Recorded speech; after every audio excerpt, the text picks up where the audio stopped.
कल हमने पढ़ लिया था ट्रायंगल लॉ। दो वेक्टर्स को हम ऐड कैसे करेंगे। ट्रायंगल लॉ से हमने फाइंड कर लिया था कि अगर आपके पास दो वेक्टर्स है, ये है वेक्टर ए, इसके साथ एंगल बना रहा है वेक्टर बी। ये मान लो ये है हमारे पास vector A, another vector is vector B. इनके बीच में जो एंगल है थीटा है, तो ये इनका रिजल्टेंट आता है third side in the opposite sense of direction.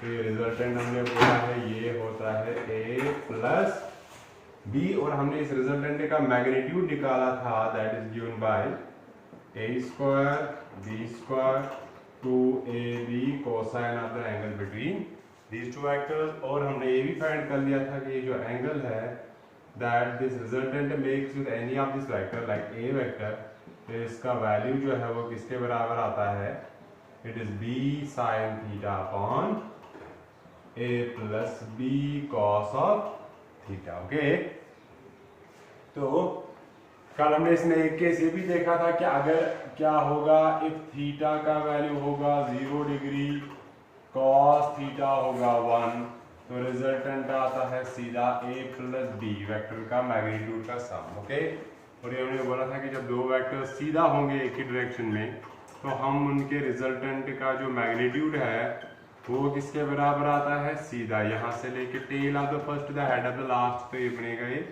पूरा, अगर आप देखोगे ये बेसिकली आर है क्या, it is vector A magnitude plus vector B magnitude.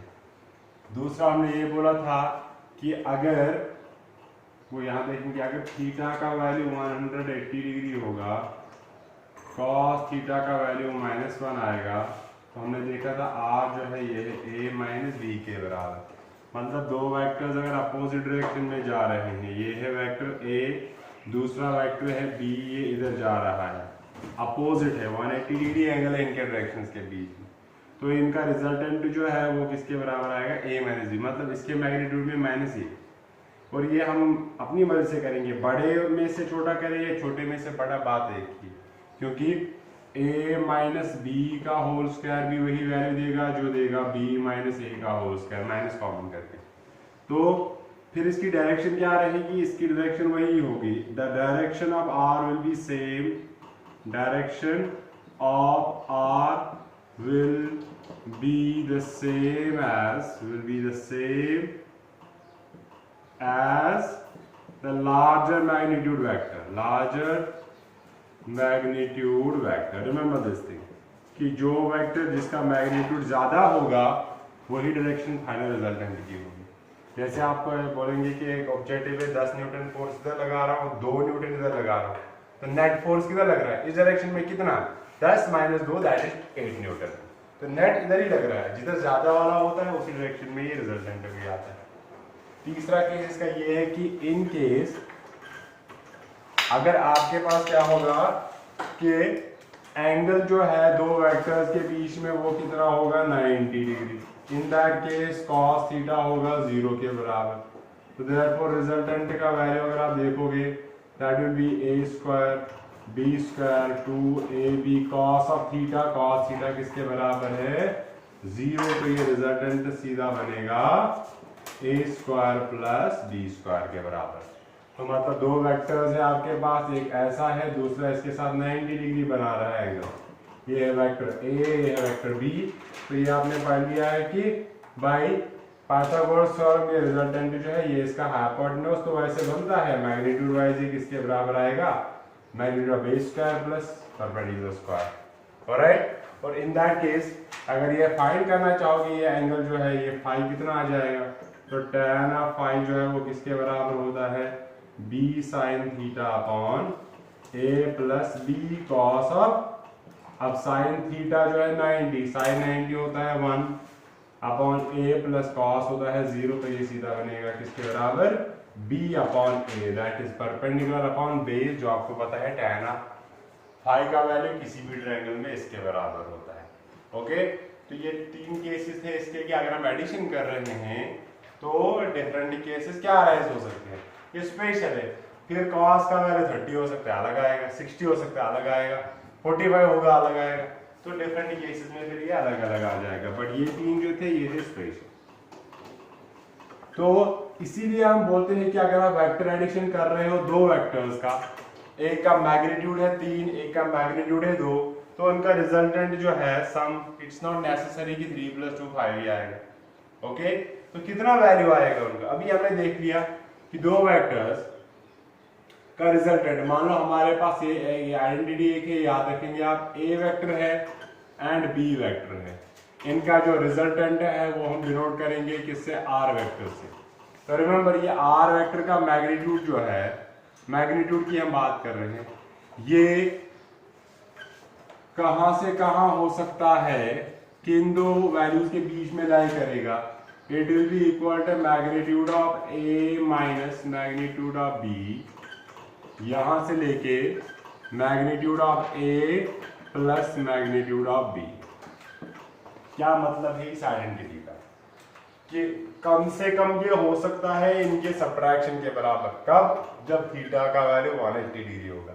ज्यादा से ज्यादा सीधा एडिशन के बराबर। कब? जब एंगल होगा 0 डिग्री और इसके बीच में कहीं भी लाई कर रहा है। ओके, फॉर एग्जाम्पल देंगे हम। दो वेक्टर्स है, ए वेक्टर, उसका मैग्नीट्यूड है 3 यूनिट, डायरेक्शन हम बाद में देखेंगे।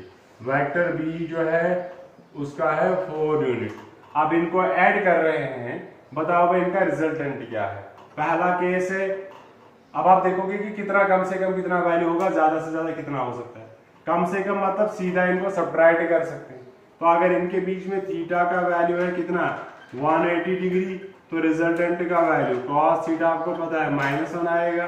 रिजल्टेंट का मैग्नीट्यूड सीधा आता है a माइनस बी या b माइनस ए, जो आपको अच्छा लगे। अब यहाँ पे बड़ा है b, तो हम लिखेंगे b माइनस, तो ये आएगा 4 - 3 दैट्स इक्वल टू 1।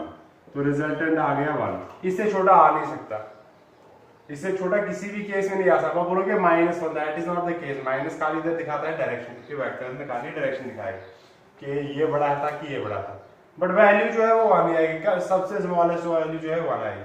आप सबसे लार्जेस्ट देख सकते हैं वो कितना है? क्या अगर थीटा का वैल्यू जो है वो कितना होगा? 0 डिग्री, उस केस में cos थीटा आएगा 1, तो रिजल्टेंट का वैल्यू आएगा सीधा a plus magnitude, that is 4 + 3 या 3 + 4 लिख लो, that is 700।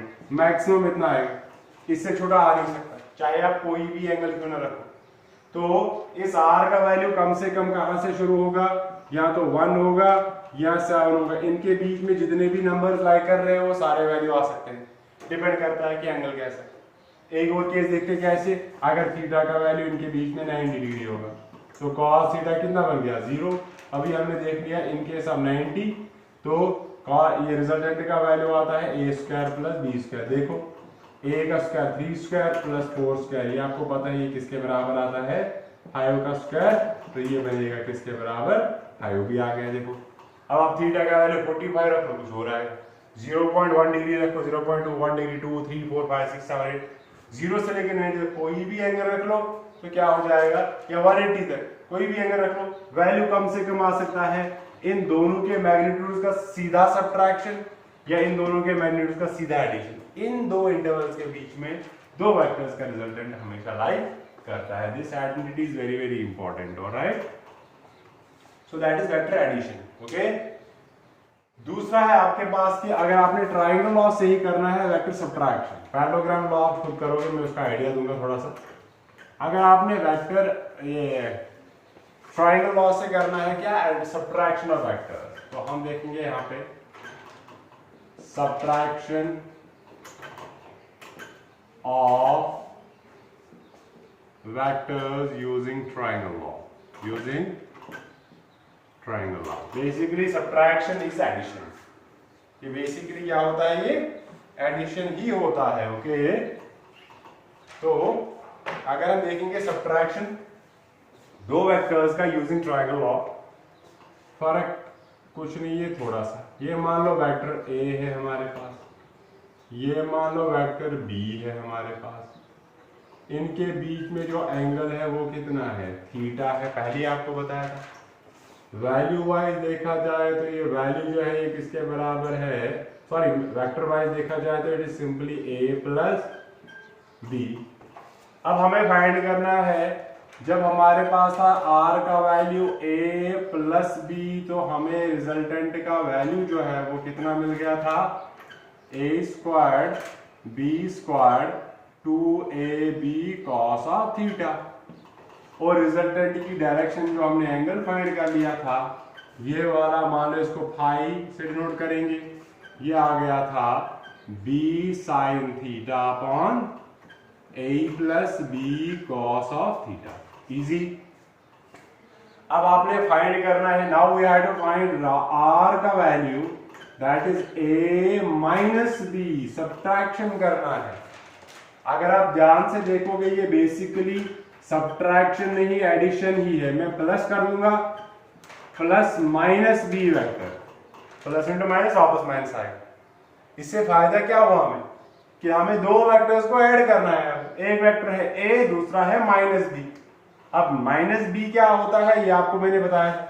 Minus B vector ये जो है ये है negative of B, negative of vector B. Negative of vector B का मतलब क्या होता है, सेम टाइप्स ऑफ वेक्टर से बताया था, सेम वेक्टर डायरेक्शन रिवर्स। तो अगर ये बी वेक्टर ऊपर है, इतना ही बड़ा वेक्टर अपोजिट डायरेक्शन में, इसके अपोजिट डायरेक्शन में, ये देखो ये बन गया हमारे पास माइनस बी वेक्टर। तो अब ट्राइंगल वाला देख लो, ए वेक्टर दूसरा है माइनस बी वेक्टर, इनका रिजल्टेंट जो है वो होगा ये वाला वेक्टर, इसको लिखेंगे आर। तो ये आर का वैल्यू आएगा किसके बराबर, ए माइनस बी। सिंपल। तो जहां जहां पे आपको इस केस में माइनस बी है वहां पे माइनस बी डाल दो, खत्म बात। तो क्या करेंगे हम, यहां उल्टा चेंज कर सकते हो, क्योंकि माइनस बी हो या plus B, magnitude of B या मैग्नीट्यूड ऑफ माइनस बी, दोनों का वैल्यू इक्वल होता है, सेम होता है। ओके, तो हम एक्सप्रेशन चेंज कर रहे हैं, खाली डेरिवेशन चेंज नहीं करनी है। तो अभी आपके पास दो वेक्टर्स है, एक है ये जो इधर जा रहा है, दूसरा नीचे आ रहा है। अगर यहाँ पे इनका ये एंगल थीटा है तो ये वाला एंगल जो ये कितना होगा, 180 माइनस थीटा। तो आपने अलग से डेरिवेशन नहीं करनी, आपने इसी फॉर्मूला में थीटा के बदले में लिखना है cosine of 180 minus theta. Alright, तो ये रिजल्टेंट का वैल्यू आएगा किसके बराबर, under root of A square plus B square plus 2ab cos theta के बदले में अभी माइनस बी और ए के बीच में कितना एंगल है, 180 माइनस। सिंपल। तो ये बन जाएगा किसके बराबर, under root of A square B square cos of 180 minus theta. Mathematical rule में पढ़ा है आपने, माइनस कॉस थीटा के बराबर होता है। तो ये बनेगा minus 2ab cos of theta. खाली फर्क इधर आती है। एडिशन के केस में क्या था, ये plus 2ab cos theta, subtraction के केस में माइनस 2ab कॉस थीटा। मगर ये थीटा क्या है, ये वाला एंगल। अगर आप इसको प्लस ही लिखना चाहते हो तो आपने लिखना है, मान लो कैसे, अगर ये एंगल सपोज कर लो 60 डिग्री है तो ये होगा 180 माइनस 60 दैट इज 120। आपकी मर्जी, अगर आप लिखना चाहोगे 120 तो प्लस लिखना है, अगर आप लिखना चाहोगे 60 तो माइनस लिखना। अब याद मत रख लो ये वाला चीज, आपसे डायरेक्ट ये याद। तो ये वैल्यू जो है सीधा किसके बराबर आएगा, जो एंगल दिया है मगर minus sine. That is how you subtract two vectors using triangle law. Okay, और अगर आपने ये फाइंड करना है, ये वो फाई रखा है, ये मान लो ये रखेंगे हम किसके बराबर, डेल्टा। तो ये डेल्टा का वैल्यू फाइंड करना है, फॉर्मूला सेम है।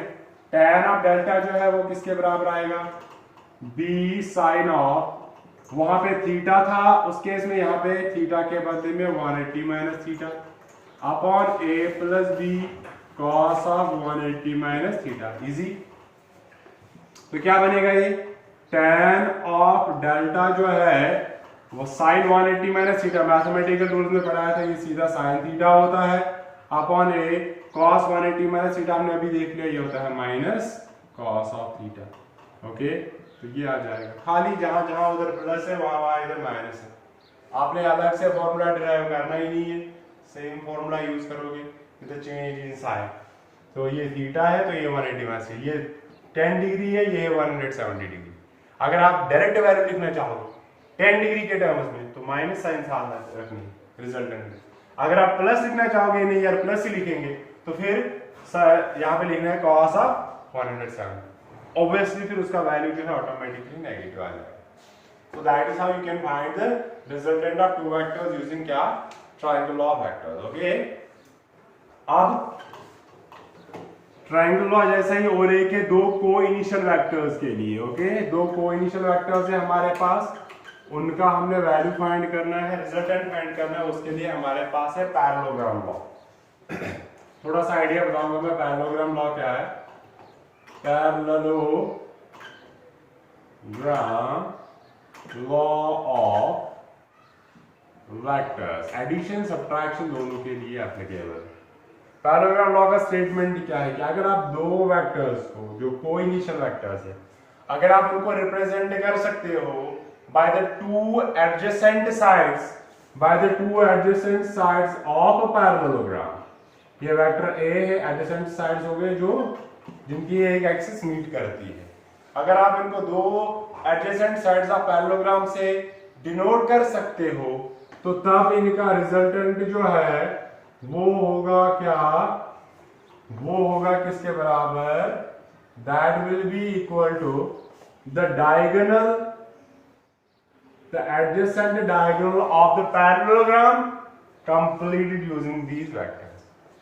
क्या कि अगर आप दो वेक्टर्स को रिप्रेजेंट कर सकते हो by the two sides of a parallelogram, adjacent sides, then the adjoining diagonal gives the resultant। तो ये रिजल्टेंट जो है ये किसके बराबर होगा, a प्लस b के बराबर।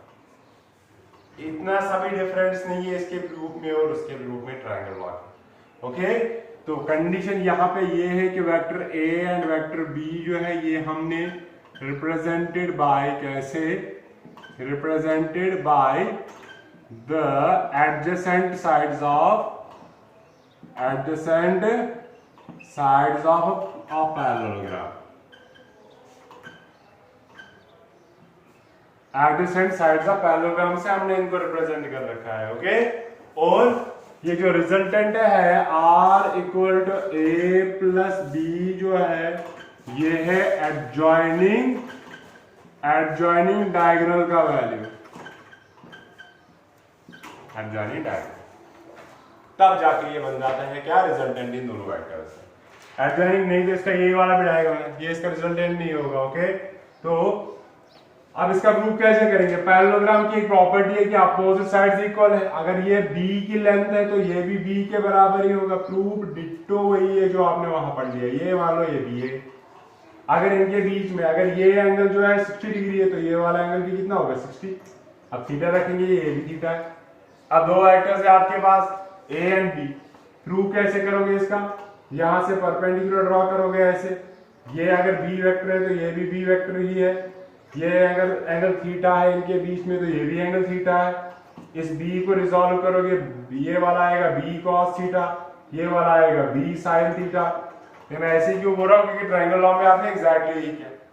ओके, फिर हमारे पास बन गई ट्रायंगल OAB एंड C मान लो। ओके, तो हम क्या करेंगे, ट्रायंगल OBC में देखेंगे यूजिंग PGT। मैं खाली आइडिया बता रहा हूँ, ये आप खुद कर लोगे। PGT करेंगे हम यूज, तो OB का स्क्वायर प्लस BC का स्क्वायर बनेगा OC का स्क्वायर। OB जो है इसको मैं लिख सकता हूं OA प्लस AB का whole square plus BC square that is OC square.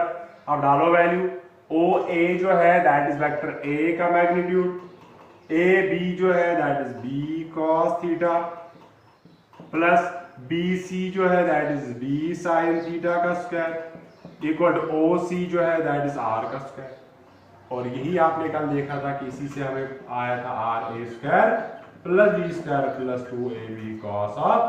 Don't think कि पैरेललोग्राम यूज करने से रिजल्ट डिफरेंट आएगा, सेम आ जाएगा। Okay, so that is parallelogram law of vectors. और रिजल्ट में कोई फर्क नहीं पड़ेगा इससे, खाली एक्सप्रेशन डिफरेंट है, सॉरी क्या कहते हैं इसको, स्टेटमेंट लॉ का डिफरेंट है। अदरवाइज जो है रिजल्ट दोनों का क्या आता है, सेम आता है। ओके, तो इस पे बेस्ड एक दो क्वेश्चंस आप कर लोगे, मैं आपको बताऊंगा यहाँ पे नेक्स्ट सेक्शन में, मैं उनका सॉल्यूशन दूंगा इनकेस अगर किसी से नहीं हुए हैं तो। एनीवेज मैं उनका सॉल्यूशन दूंगा नेक्स्ट में। अगर आपने फाइंड क्या करना है, find angle between two vectors, find angle between two vectors if